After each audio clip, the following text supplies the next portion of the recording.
Here, wrapping up the regular season with Twin City Thunder head coach Doug Friedman, Caleb Lamb for Hockey TV. Doug, a very tough way to have a season come to a close, losing out on a tiebreaker for the 8th and final playoff spot in the NCDC standings, and to have it come on an overtime game. A tough one to swallow, but you have to be proud of your team's effort. 2 goals in the final 4 minutes to extend the game to overtime. Yeah, I mean, I guess 2 questions. First, tough. It's tough to miss the playoffs that way. The format, obviously, the league comes up with the tiebreakers and all that, and there's a lot of different things going on that could have impacted us making the playoffs. Here, you had Rochester playing the Bandits in a 4-point game today, which is interesting. But again, we only can control how we did today, and we didn't get the outcome we needed to make the playoffs. But yeah, we're really proud of our guys, their compete level and the character that they showed throughout the season. Especially, you saw it tonight. They don't give up. And obviously, being a first-year NCDC organization, second year with the Thunder being a part of the USPHL overall, but it's a tough thing to get that traction, especially when you don't have as much past history, bringing as many same players back into the program. And you guys found a way to stay in the playoff picture from start to finish in the season. Something that I think you can take a lot of positives from going into year 2. Yeah, no, definitely, I agree with that. I think from a coaching staff perspective, Dan Conn and myself, we really wanted to get the right players, guys that competed hard, guys that bought into the team system and just the whole team dynamic. And I feel like we achieved that, and we competed every night. We had a few hiccups here and there.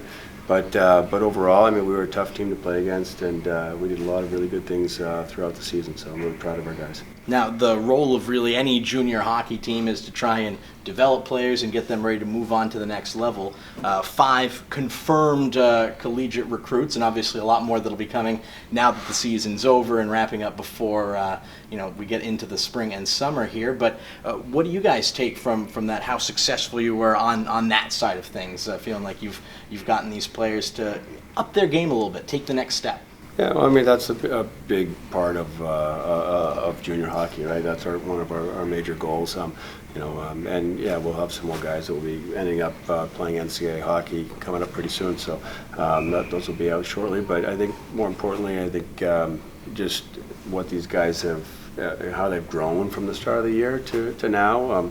Not just in terms of how they are as players, but as people and as teammates and all that. So it's always rewarding, it's as a coach and a coaching staff. I know I speak for Danny Conn on that too, and to watch how the kids have really come along from September or even Maine camp to this point. And you talked a little bit about they're off the ice as well, and kind of a fitting last game to wrap up on Special Olympics Maine Day here at Norway Savings Bank Arena, and something that you guys have had a good partnership with, getting some of these players involved in giving back to the community. Yeah, and Special Olympics is a great organization. It's something I've been around, involved with since I was a teenager. My mom used to help run it for the state. So winter games, summer games, and then we took the guys to the winter games this year, which was a lot of fun, and being a part of that. And then we've been down to Cheverus, where recently we did some unified floor hockey down there, and that's something I've been doing with guys for over 10 years now. So it was a lot of fun to be back and see some of the same athletes that are participating, and really get to know them. I know one of the guys who's here tonight, Tim. He was from Cumberland, who was an awesome athlete. Just a lot of fun to be around. So it's really rewarding, I think, for from a coaching perspective and from a program perspective, and for the guys just to see how much fun they have and being part of the community, and especially with Special Olympics. We're still winless with our special jerseys, unfortunately, but we looked sharp out there today, didn't we? Sharp, and a lot of money raised for a very good cause as well. Doug, thanks very much for your time, and congratulations on a good season. Not the way you would have wanted it to end, but a big step forward for this Twin City Thunder organization.